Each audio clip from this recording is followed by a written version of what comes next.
Good day, how are you? I have a serious question to ask you. With the upcoming holidays, is it extra stress on you to juggle Thanksgiving and Christmas? And where are your children going to go? That's a big subject that I don't think anybody really touches on. And is there any really solution? I can only give suggestions, which would probably lead to a lot of controversy as far as parents go. Now, everybody knows when you get divorced or separated that there's a lot of animosity.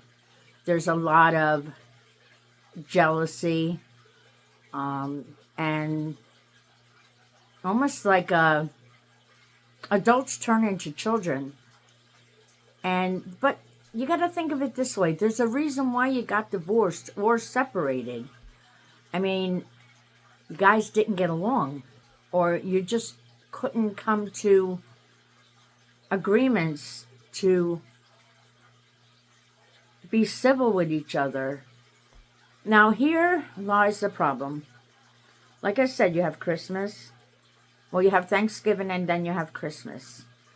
And in all reality, isn't it about the children?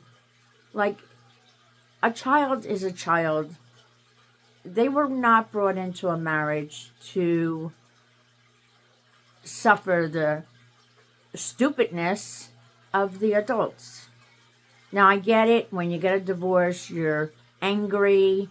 And outside of the abusive divorces, which is a totally different topic, in just totally different topic, that is a whole new thing that I really don't know how to touch on. But if you're divorced because, say, somebody else cheated, or you just grew apart, then here comes the holidays.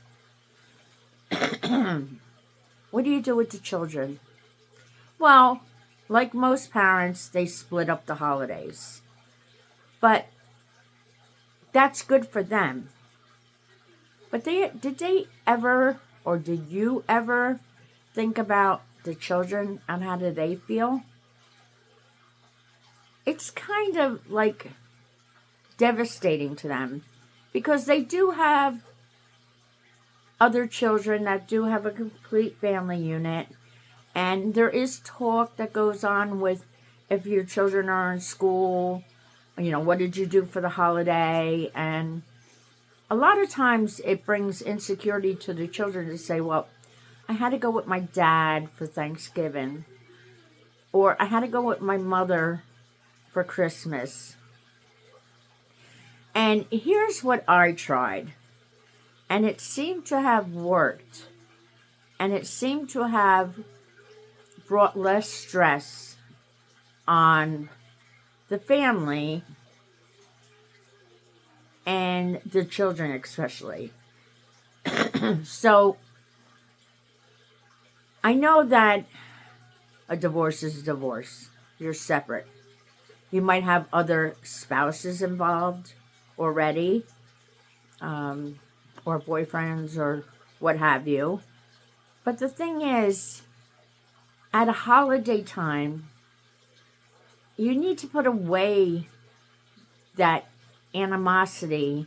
You need to put away that anger. You guys moved on from each other.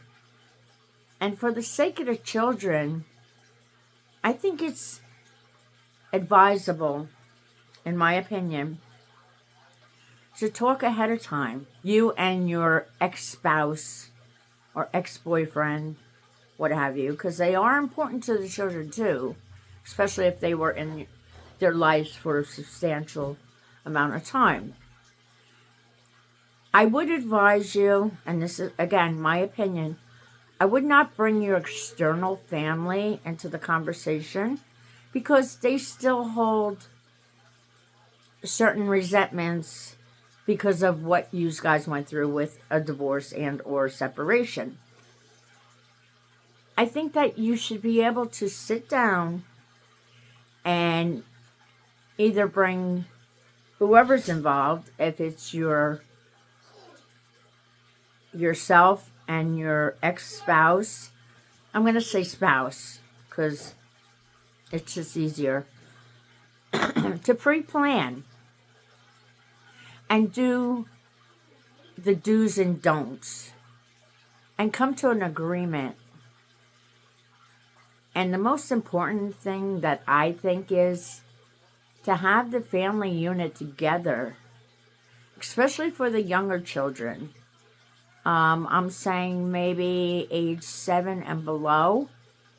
It's good to show them that mommy and daddy can still come together and that everything is okay. And that even though they live in separate houses, when it comes to holiday times, it's a time to come together. And it should be a fairly simple solution if you guys are rational thinking and still didn't hold on to that resentment of, well, he cheated on me or she cheated on me and we could never get along. That needs to be put aside. That's why you had a divorce or separation. And now you're apart. But now there's a child involved or children involved. And they should be your main focus. So I would say that to sit down amongst yourself, or if there's other people involved in your lives, like say you have a boyfriend and he has a girlfriend, or he has a new wife and you have a new husband, all four of you get together and say, okay, I'd like to have the holiday together so the children see that it's okay, that even though we're apart, at this special time of year, we can spend time together as a family or a family unit with the other spouses involved. But make sure that you have guidelines and things that is to be discussed and not discussed. And make it perfectly clear that the past is not to be brought up into the future. That it's all about the children and having the sense of security that mommy and daddy are still here. And second mommy or second daddy is good with that. And I think that would bring a child more happiness to say, oh, wow, I have two mommies and I have two daddies. And we all spent the holidays together. And it was so happy. And it would give them a sense of security and a sense of almost, I'm more special because I have two and two. And the other children had a mommy and a daddy, but I have two mommies and two daddies. Now, this is in a case of outside of an abusive relationship. That, again, is a whole different situation. And that is a lot more harder to navigate around. That I would probably say, again, in my opinion, I would probably say to seek counseling and explain to them what you want accomplished, that you want to be together for the holidays, But how would they suggest that you do that? Because even though you had an abusive relationship, there could be a shorter period of time that you spend together with the children than an extended time. I mean, that could possibly help a lot. Although, if somebody was really abusive, why give them the chance to become abusive again? If there was alcohol involved, make sure it's known that there's no alcohol going to be involved while the children are around. And other substances, it's not going to be allowed. And set some ground rules. If you have to, take out a notebook. Write down what you want this holiday outcome to become. Now with Thanksgiving, it's a little bit harder because most of the time you have external family, and everybody knows external family has their opinions, and it could fuel some outbursts that you're not looking for. So if that's the case, you need to get more people involved and say, look, mom, dad, brother, sister, so-and-so is coming to dinner with his spouse. And here are the ground rules. And honestly, if you can't abide by them, then I would think twice about coming. Because it's all about my children. Do you see where I'm going with this? It's easy to navigate around the holidays and to make it special for the children. And something that they will remember. And it'll build their self-confidence. And it will build their overall being of, okay, this is how it works. So it would take that insecurity away from them. It would take that stress away from them. And a lot of less stress on you. And really, it's very important. The power of the pen and paper is very powerful. After all, that's what America was based on, was the power of a paper and pen. That's where our Constitution came from. And everybody signed it. And that's the law of the land. So let it be the law of the land in your household for the holidays. I expect you to come with a smile on your face. Greet each other cordially. You don't have to hug each other and, pretend like... Because children are not stupid. Believe me, they're not stupid. But let them, and they will watch when the other spouse comes through the door, what the initial reactions are. And if they see it's one of serenity and calmness and happiness, they'll be more at ease throughout the evening. Set time limits if you have to. If we find that we're getting a little bit antsy with each other, or we're starting to go backwards with our animosities of what happened in the past, we have to say, oh, it's getting late. And actually write that down. And then the other party knows that, okay, either we can straighten this back out and we can spend the rest of the time together, or we need to go. So again, like I said, Thanksgiving is a little bit harder because you have the extended family. You have to set ground rules with everybody. Everybody. And if you call it putting on a false face, so be it. It's for the children. It's not for the adults. It's for them to be comfortable, to make special memories for them.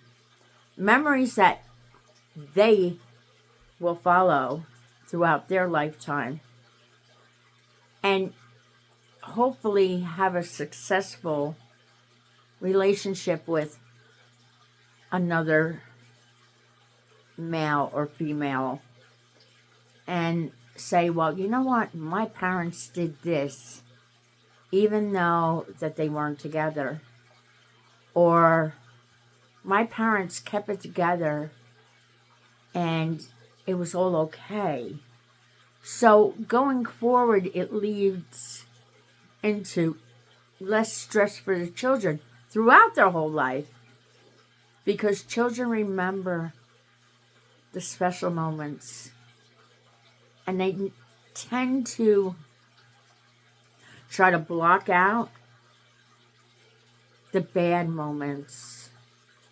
And why not make those happy moments more prevalent, more upfront, so they don't have to think back and say, yeah, that was a good happy time. Or would they say, I remember this Thanksgiving, or I remember that Christmas. So with that being said, it seems like it's easier said than done, but it's really not. It's really not. It's us adults being adults and putting away our feelings just for one day. That doesn't kill anybody. Just for one day, put everything aside. And you may learn from yourself that, well, that wasn't so bad. Maybe we can be more nicer to each other. Maybe we could be more understanding of each other. And, you know, a lot of times when you have a significant other outside of your original marriage, they tend to be more supportive because they didn't go through that divorce. You two did. They are outsiders that was brought into it. So I think it's important that you really think about it and write down guidelines. If you have to, sign the papers. You did on divorces. You can on agreements. And say, okay, come to dinner for Thanksgiving at 5 o'clock or what have you. We're going to have such and such and such and such here. Would you like to bring something special? Maybe something special for the kids that they really, really like. And come in with a smile. Come in with a sense of joy. And leave the stress out on your doorstep. No matter how you're feeling inside, leave it outside. It's only a couple hours. And it will be so much happier for your children. Now with Christmas, that is more, how do you say, more versatile. I mean, people do get together as family for Christmas, extended family. If you feel that you can't have your extended family involved in this because they're just pig-headed, do another time. Children don't remember dates. They don't. They remember moments. They remember feelings. And if you're having a whole extended family over for Christmas, then tell your ex-spouse and their significant other, let's do Christmas Eve. Let's have our Christmas on Christmas Eve. But, you know what? That would bring the children more.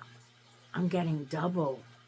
I'm getting wow, I'm getting over the top. 2 holidays in one. Which, in all reality, any child would love that, you know? And right down to the gifts. I know a lot of people fight over gifts. Sit down and make guidelines.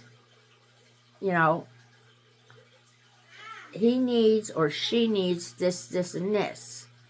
Or he needs and she needs or wants this, this, and this. So why don't we come together with the Christmas list and either split them up or pick what we're going to bring. So each of you know what the other one's going to do. Which is simple. It's simple. In my eyes it is anyway. And it's just, you have your Christmas Eve. You have maybe some hors d'oeuvres, if it depends on how close you guys are. Maybe a little bit of hors d'oeuvres, coffee, dessert. And let the children open their presents.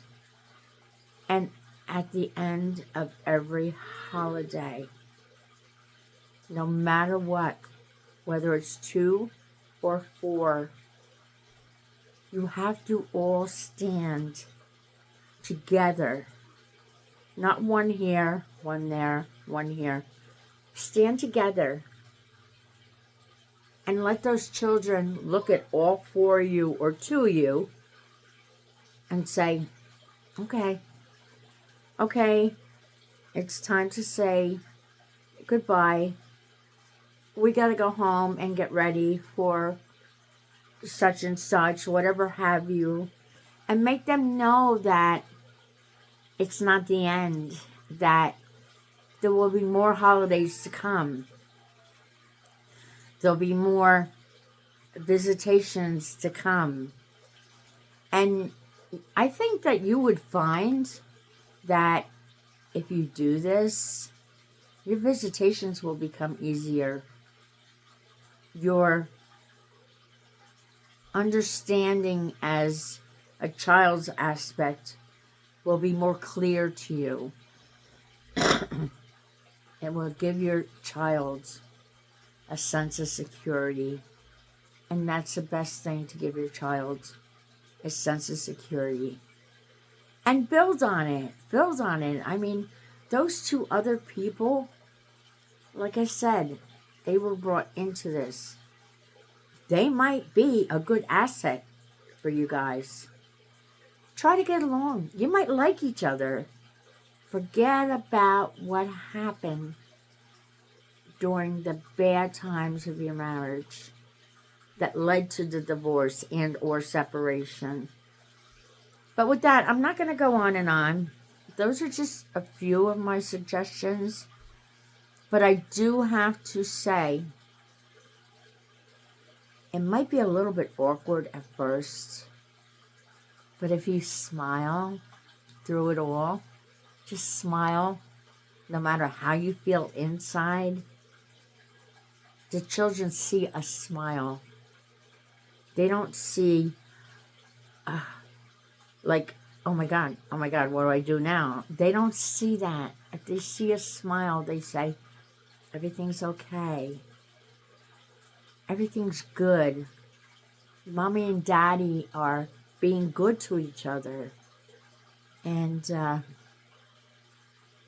this one and this one is being good to me. And that's important. So now with abusive relationships, that takes a lot more work. Abusive relationships are mentally ingrained in your psyche, and they're mentally ingrained in your children's, especially if they were witness to it. That is so much harder to do. And like I said, I would think that a professional would be more apt to give you more guidance on which way to go if you wanted to try to spend time together as a family unit. I don't know how that would go. I'm not one to speak on that. But try the things that I said. You know, holidays are right here, and you have to get working on them, you know. And, you know, try not to, well, you have to go to your dad's for Thanksgiving. But you're going to get me for Christmas. And the kids are going to be like, ugh, really? Now, these are younger children. Older children, I'm saying, and it depends on their maturity level. 8, 9, 10, preteen, because those teens don't get along with anybody, not for the time being. Explain to them, Daddy or Mommy's coming over, and that we're going to spend a good Christmas together, or a good Thanksgiving together, or a good Hanukkah together. I know Hanukkah is several nights, so pick a night. And everything's going to be okay. And please, please, believe in what I say to you. And the older kids will understand. They'll still watch when that other person walks in the door. But when they see that it's going to be okay, it's going to bring them further along in their future relationships. To say that my mother and father were separated, but they did this, and it worked out. And their significant others were okay with it. So if, God forbid, in their relationships, something happens that their relationships don't work out, maybe they'll follow the same suit that you and your ex did. That's food for thought. With that being said, I hope I gave you something to think about. If you have any suggestions or any questions, please put them in the comment. I always answer my comments. As long as you're not rude to me. There was a couple that I had that were very, very rude, and yeah, no, it doesn't happen. But, suggestions for the other people on how you would handle it, and how you can put aside your animosity, your insecurities, your anger, and maybe other people that read it can say, you know, more than one person is saying this, so maybe we could try it. But yeah, leave a comment. And as always, I hope you guys have a great, great holiday. I hope that you guys figure out how to be together as one family unit and enjoy the day, whether it be Thanksgiving or Halloween or Hanukkah or Kwanzaa for that matter. Be adults. Be adults in a child's mind. And that's the best thing you could do. With that, I'm going to say have a good day. Please be careful out there. As always, it's a crazy, crazy world. And one day I might not have to say that. But until then, I'll see you on my next video. Talk to you later. Bye-bye.